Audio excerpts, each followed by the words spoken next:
Magandang araw, Ching Benny! For today's video, meron tayong biglaang lakad. Alam niyo naman pag biglaan natutuloy, kaya let's go! Nung araw na yan, mga 2 hours ago, nagkabiglaan at nagkasunduan. Ayun, larga, Ching Benny. Ayan, kasama namin yung mga hudas. Ay, Aching Kelly pala yan, tsaka si Aching Gory. Yung mga oras na yan, tuwan-tuwa yung jowa kong palaka kasi baka kasama siya sa larga. Kasi sa totoo lang, Aching Benny, lagi na lang siyang iwan. Kasi nga malagi siyang busy sa trabaho. Dahil nga biglaan itong lakad na to, naubusan ng bripa ni si Aching Gory. Bali nung nalaman niyang may lakad yata kami, dali-dali siya naglaban ng bripa niya, Aching Benny. Syempre, dahil basa-basa pa nga yung mga bripa niya, saan ba pwedeng ilagay? Di dyan, sa may harap ng windshield. Hello, Aching Benny! Hello, Aching Benny! My mom always posts a lot of May dala nga kaming cake dyan para kay Aching Jenny kasi birthday niya nung May 1. Kaso nasa Japan siya kaya ngayon natin siya isusurprise. Yung mga oras na yan, slow moving na yung mga sasakyan pero okay lang, at least umaanda na talaga, hindi yung nakastop lang. So ayun na nga, Aching Benny, papunta kami ngayon sa Taysan, Batangas sa may Moyens Farm. Bali resort ito ng pinsan namin, si Ate Jenny Concreto. Shoutout nga pala kay Ate Jenny, salamat ng marami Mayora sa pabiglaang paswimming. Bali sa GC ng buong angkan namin, nag-message yung pinsan namin si Ate Jenny, nagyaya siya kung sino yung pwede na sumunod doon sa farm. Siyempre, nila. Ganun talaga, pag alam nyo na, pag medyo nakakaluwag-luwag, go na tayo dyan. Pero alam nyo naman, Aching Benny, sa buhay ng tao, dapat meron talagang moment na mag-relax ka naman, Aching Benny. Baka mamaya, hindi ka na makapag-relax bukas, bahala ka.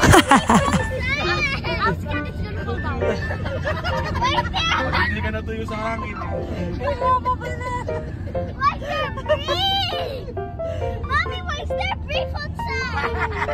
Dahil nga medyo kinakabahan si Doggy, gusto niya na rin. Bali sinabit na nga ni Aching Gory yung kanyang brief talaga para kailangan kahit isa may matuyo agad. Ayan nga, bali tuwan-tuwa yung mga bata kasi nakita yung nakasabit yung brief sa labas. Bali yung sasakyan na itim na yan, Aching Benny, tumapat yan sa amin kanina. Feeling namin binibidyohan yung brief. Binibidyohan yung brief ni Gory. Sabi ko kay Gory, abangan lang namin sa TikTok yung video na yan, yung brief niya nakasabit.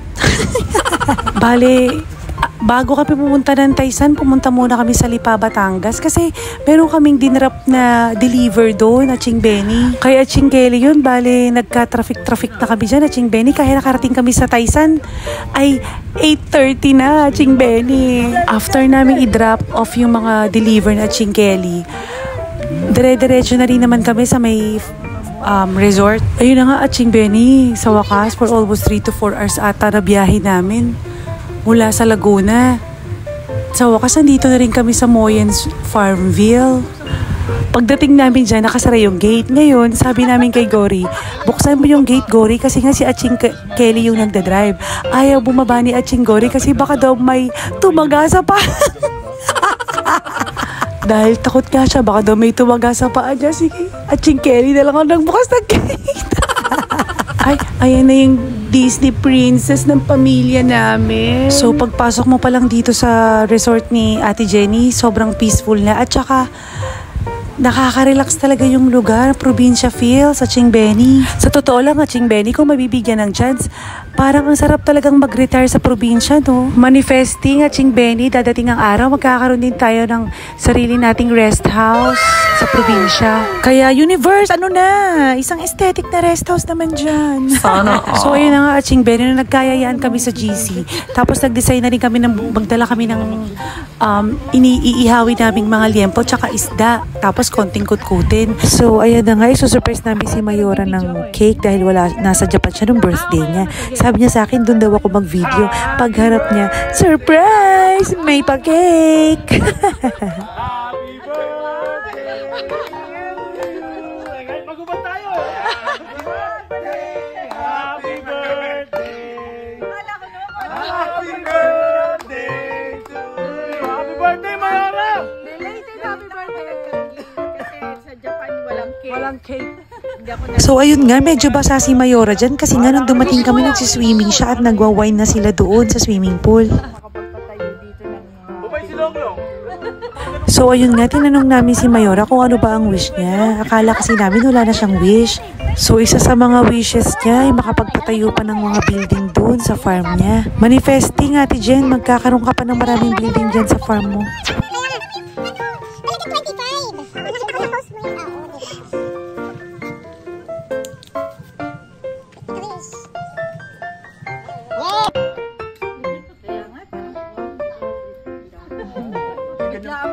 Oo, kung prepared pa yun, talagang... Parang feeling ko dito na kay Titira. Lahat ng gamit niyo. Kaya niya abuti kami ng... So ayun nga, habang nagpapalingan siya mga doggy dyan ng uling, we decided na lumipat kami dun malapit na sa kitchen and malapit dun sa pool. Matagal na talaga kami nagpaplano na bumalik dito sa farm para makapag-relax nga. Kaya lang hindi kasi nagkakatugma-tugma nga ang mga schedule. At ayan na nga, pagbiglaan talagang natutuloy at Chingbeni. At ayan na nga, yung dalawang bata, excited na silang mag-swimming kasi nga alam nyo naman ang mga bata, di ba talagang kahit anong oras basta may tubig, gusto lumangoy. Kaya ang pinasuot ko kay nanay yung one piece na swimsuit para, tsaka sinuotan ko na lang na short para pagdating namin tatanggalin na lang ng short, hindi na mangungulit sa akin. Kasi pag nakakita ng swimming pool na si nanay, hindi na ako tatantanan niya na Chingbeni. Kaya pinasuot ko gano'n na rekta na gano'n. Napakaganda talaga nitong place na to, so relaxing at tsaka lalo na dyan sa jacuzzi, ang sarap talaga mag-relax dyan. Pati meron dong malakas na fountain dun sa may big pool na pag tinapat mo yung likod mo, ang sarap. Para ka na rin nagpapa-hydro massage. Sa pagkakaalam ko, napili tong lote na to before pandemic. And then during pandemic, pinapagawa ni ate to unti-unti hanggang sa gumanda na ng ganito. Sawa din naman talaga yung dalawang bagets na yan sa pag-swimming kasi solong-solo nila yung pool. Habang nagsiswimming na nga yung mga bata dyan, kami naman nagpe-prepare na nga ng mga iniihaw, yung mga dala naming food para ihawin. Dahil nga biglaan, liempo lang at saka isda ang nabili namin. Kasi mauubos nga yung oras namin kapag namalengke pa kami. Kung hindi lang kami naghahabol sa oras, gusto pa sana namin magsinigang na baka, magpansit kanto na maraming gulay, at saka fried chicken at Chingbeni. Kapag mga ganitong swimming kasi at Chingbeni, gusto ko talaga maraming pagkain. Yan, kung nakita nyo si Gory, sayaw ng sayaw kasi gusto nang uminom at Chingbeni. Hayok na talaga siya sa alak. Kaya tuloy laging sinasabi ng asawa, feeling. Maya-maya tinawag ako ng jowa akong palakas. Sabi niya, videoan ko daw to. Sabi niya, ayan, pabay-pay. Kaya huwag niyo minamaliit yung angkan namin. Kung kayo tinatago niyo yung mga box dito, pinapamaypay lang namin sa iya. Amazed na amazed yung jowa akong palaka kasi pinapaypay dyan. Yung Louis Vuitton na ba? Ilang beses niya sa akin pinavideohan yun at Chingbeni. Bali yung liempo na binili namin, 2.5 kilos. Tapos, yung kalahati ay barbecue yung timpla niya, yung isa salt and pepper lang. Itong biglaan lakad na to, parang banding moment na rin namin magpipinsan. Kasi sa totoo lang, minsan lang naman kami talaga makapag-banding ng ganito. Yung matinong banding ha, Chingbeni. Magkakalapit lang kami ng bahay, pero syempre, hindi naman araw-araw kami nagkikita, Chingbeni. Pero halos araw-araw naman kami nagchichikahan ng mga yan. Kasi nga, meron naman kaming GC. So, doon kami nagchichismisan. Kasi yung mga pinsa ko lalaki, chismakers yan. Mas marami pang chismis na alam yan kaysa sa akin. Kaya, salamat na rin talaga. Uso na yung mga messenger na yan. Mga video ko na yan. Kasi kung hindi, siguro matagal-tagal bago talaga nagkikita yung mga magkakaibigan, mga magkakamag-anak. Ngayon, kahit nasang sulok ka ng mundo, pwede mo silang makausap anytime, anywhere. Diba, Chingbeni? Kaya, maraming salamat sa'yo, paring Mark Zucker. Kung nakikinig ka man, pinadali mo yung buhay namin. So, ayun na nga, maya-maya, dumating na rin yung dalawang pinsa namin, yung ate ni Kelly, tsaka yung kapatid niyang bunso. Lumipat na kami ng table dito malapit sa may gazebo, sa may ilalim ng puno. At malapit na rin sa mga, sa may mga hammocks. At ito nga, si Isla na pala yung nagvi-video dito, hindi ko rin ito napansin at Chingbeni.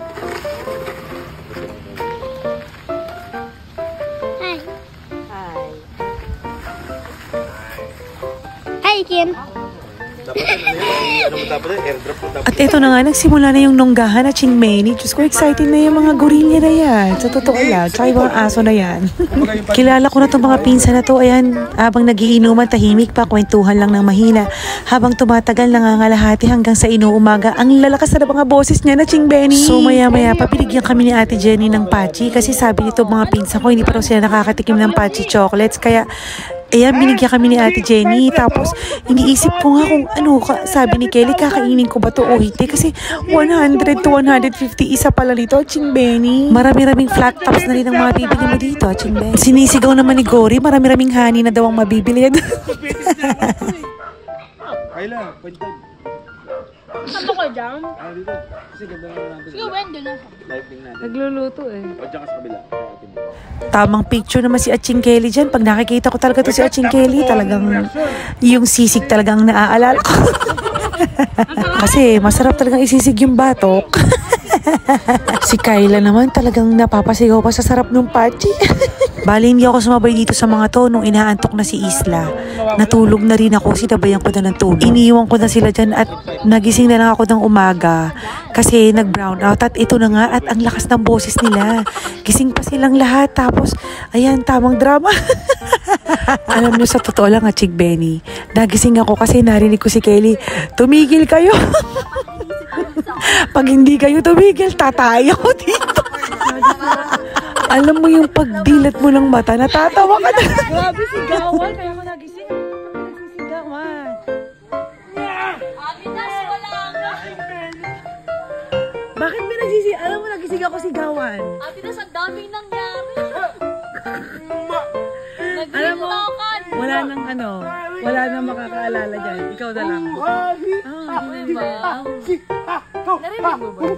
Narinig ko yung hina nakitiseng. Kaya ako nagising. Okay. Itong dalawa?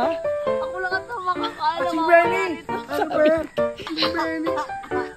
One, two, hey, two, one, two, ha, ha, ha,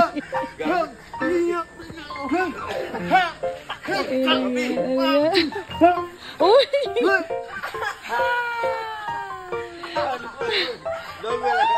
Ayan, pag nalalasing sila, gano'n na lang ang trip nila. Kasi dati nung mga kabataan pa niya mga yan, pagka mga nalalasing ang hanap niyan, gulo. Talagang hanap ang gulo, yung tipong may napatingin lang sa kanila, feeling nila, trip sila, ganun. ay, may pisa ka bang ganyan? Tumatami.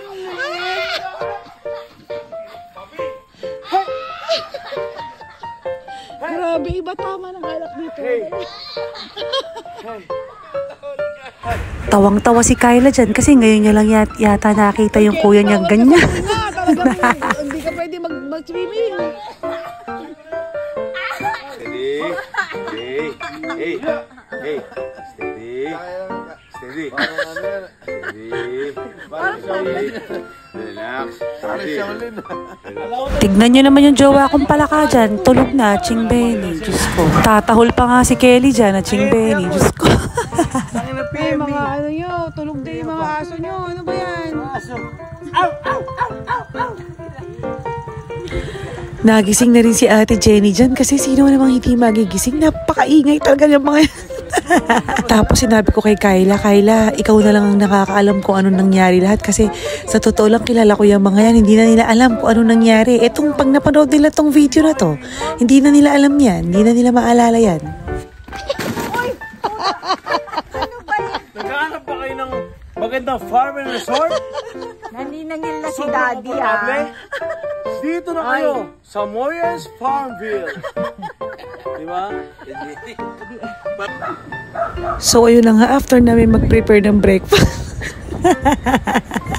Sa totoo lang, Chingbenny, hindi ko alam kung nagugas na kamay yan. At nakita niyo naman kung paano dila-dila niya. Hindi ko kasi talaga nakita kung nagugas na kamay yan.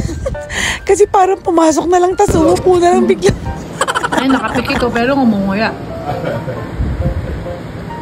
Talent yan, eh. Ginagawa mo. Ano nakakagawa niya? So naglalaban nga yung antok dyan at saka gutom. Pero talagang hindi papatalo yung gutom. Sa totoo lang, Chingbenny, inaantok na siya dyan. Kaya lang talagang Iba talaga yung kalam ng sikmura. Talit yan at Ching Benny, kumakain ng tulog. Maya-maya, ginising nila yung jowa kong palaka para mag-swimming ulit. Nakisama din ng panahon dyan at Ching Benny at makulimlim nga.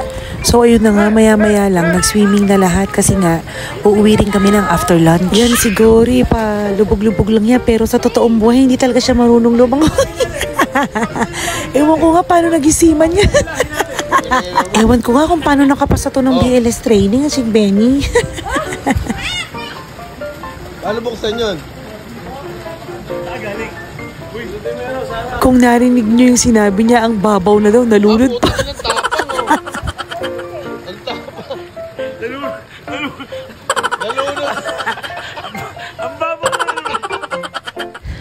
Sobrang okay talaga tong farm ni Ate Jenny. Nakaka-relax talaga siya. Alam mo yung nakababad ka lang dyan.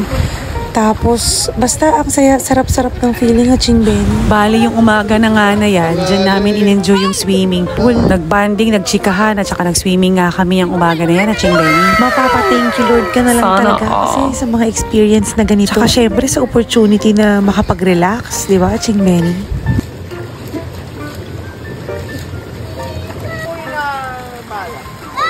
Bibili tayong ice plant. Papatayo ice plant. Papatayo ice plant. Hindi mo kahit tulak kami yan. So nag-banding na nga kami dito kasi nasa wisyo na yung mga tao. Yan, nalunod yung dati mo. Balik katinuan na sila, Ching Benny. Sabi ko nga sa jowa kong palaka dyan, sali naman ako sa video. Videohan mo naman kami. Yung jowa kong palaka dyan, nagyaya siya kumuha ng mangga. Tinawag ako para mag-video at Ching Benny. Kung hindi ako nagkakamali, 1 hectare tong Moyens Farmville.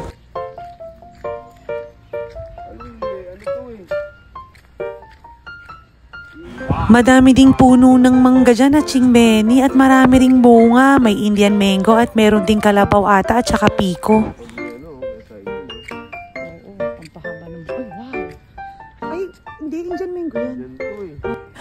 May treehouse pa sila dito. Napakalaki nitong farm na to. Talagang pwede rin to sa mga team building at saka yung mga company outing. May ilog pati yan sa may baba doon. Sakop din nila yung ilog na yun at Ching Benny. Kapag nilakad mo pa doon sa pababa doon, makikita mo yung ilog. Medyo na-amaze nga ako kasi parang sabi ko, bakit color green yung tubig doon sa ilog? Ayun, watching Benny yung color green. Yung kasama nga pala ng jowa kong palaka dyan ay si Engineer. Bali asawa siya ni Ate Jenny, si Kuya Saivel. Why is it color green? Yung water.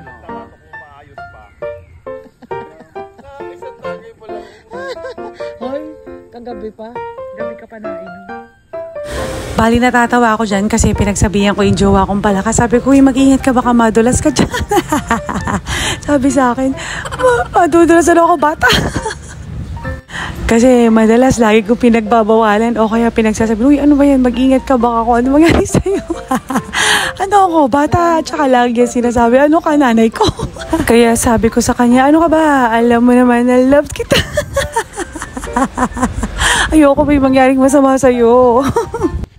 Maya-maya pa, bumalik na rin ako dun sa pool area at iniwanan ko na siya dun sa may riverfront. So, magkakaroon tayo ng quick tour dito sa may pool area. Papunta tayo ngayon dito sa may sauna bath area. Oh, ayan oh, sana all may sauna sa resort. Perfect dito kapag Christmas season kasi malamig, masarap magpapawis dito. Pero kung ngayong summer, ako po, Kenneth B. Barawan from Daddy. Majinit Jackson na, di ba, Ching Benny?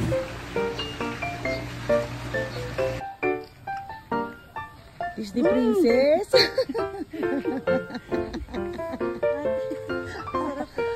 Yan nga, hinahanap ko si Chelly Puet. Nakita ko sa dyan sa may hammock, natutulog pala. Sasabihin ko sa kanya dyan, Chelly, kanina lang nakikipagtalo ka sa inuman. Kaso bigla ngang nagising at Ching Benny. So ayan nga, dahil nga nagising na naman si Kelly mula sa pagkakaidlip niya, nakakita na naman ng Red Doors at ininom na naman at Ching Benny. Maya-maya nga pupunta si Ate Jenny doon sa may jacuzzi kasi si Daddy pala tumawag sa kanya, si Mang Odi. Mahal na mahal ka namin. Bali, ayan, sumika muna kami kay Daddy Odi. Tapos maya-maya, nagbihis na rin kami kasi si Ate Jenny nagyayang kumain. At dahil nga mga basa pa kami, dito kami sa may pick-up sumakay. Kasi malapit lang naman dito yung kakainan namin. At ayan nga, yung dalawang batuting sumama na rin sa amin dyan sa likod. Uy, baka maipit pa kayo ha. So ayun nga, mahirap din kasama tong mga overweight na nga, lasing pa. Senyorita, nagmamahal pa rin sa'yo, kilig. I love you, Asya. You should always. Hoy! Tangin na ba't may para dyan? Ano yun? Sa ate mo. Kay ate Otto yun. Kay ate Jen. Ano naman kung may bra? Tanda mo ang may-ari nito. Sino? Tulog yan. Tulog na. Naalala ko nung college ako, laging nasama sa akin yan si Achig Gori. Kaya meron kaming Saturday club noon nung college ako. Tapos ganito kami, after mag-inuman, ganito kami. As in, pasakay kami sa pick-up. Tapos sumisigaw sila habang nakatayo. Dati ganun yung gawain namin yan ni Achig Gori. Wala pa si Aching Kelly nun. Maliit pa si Aching Kelly nun. Supot pa siya nung mga time. Kaibigan kasi namin yung mga anak ng politicians dyan sa may Santa Rosa. Hindi ko na lang sasabihin kung sino at kung saan Aching Benny, pero ganyan ang gawain namin noon. Tapos dahil nga nakaset up yung sound system minsan ng mga kasama namin, ay nako, sumasayaw pa kami sa kalsada, Aching Benny. Kaya masasabi ko, Aching Benny, I enjoyed my life during my 20s. Pero yun nga, tapos na yung chapter ng buhay namin na ganun kami. Meron talaga tayo makikilalang mga kaibigan kada chapter ng buhay natin na halos araw-araw natin silang nakakasama.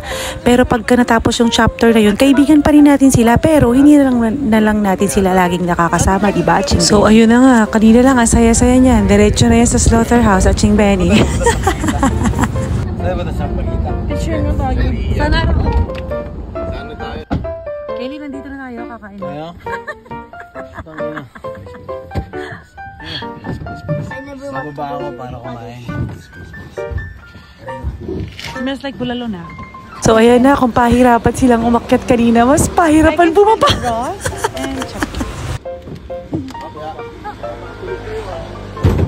Kuya, sarap kuya.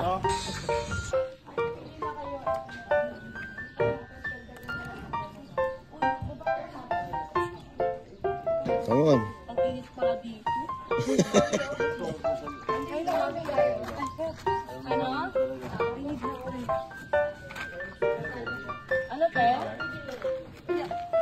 Ah, shit, grabe. Init, oh.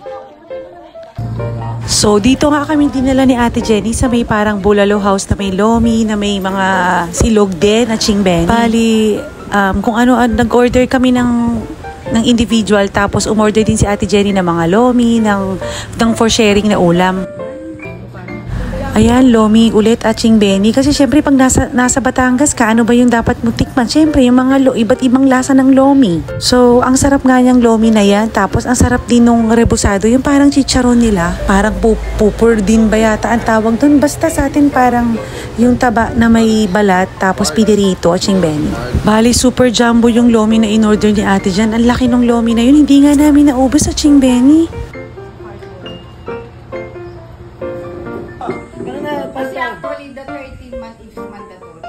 The 14-month, yun ang consider. So, in-enjoy namin yung food dyan, tapos nagchikahan kami, nagkwentuhan kami, tapos maya-maya bumalik na rin ulit kami sa farm. Pagbalik namin sa farm, isa-isa na kaming mga naligo nga, kasi pauwi na rin kami. Bali si Ate Jenny at saka si Kuya Syvel, nauna na silang umuwi dyan, kami mga naiwan pa kasi nga mag-isa-isa pa kaming maliligo. So siguro mga 1 PM yan or 2 PM Aching Benny. Bali umalis na rin kami dyan, hindi masyadong mainit dun sa farm kasi nga maraming puno. Pagsakay namin ng sasakyan, ayan, tulog agad yung mag-ama. Thank you Lord sa opportunity na ganito. Salamat po ng marami. So bali kami natulog kaming lahat dyan. Maliban syempre sa driver. Tamang candy na lang yung driver para hindi makatulog. O siya, hanggang dito na lang muna Aching Benny. Thank you for watching. Until my next video. Bye Skyloy!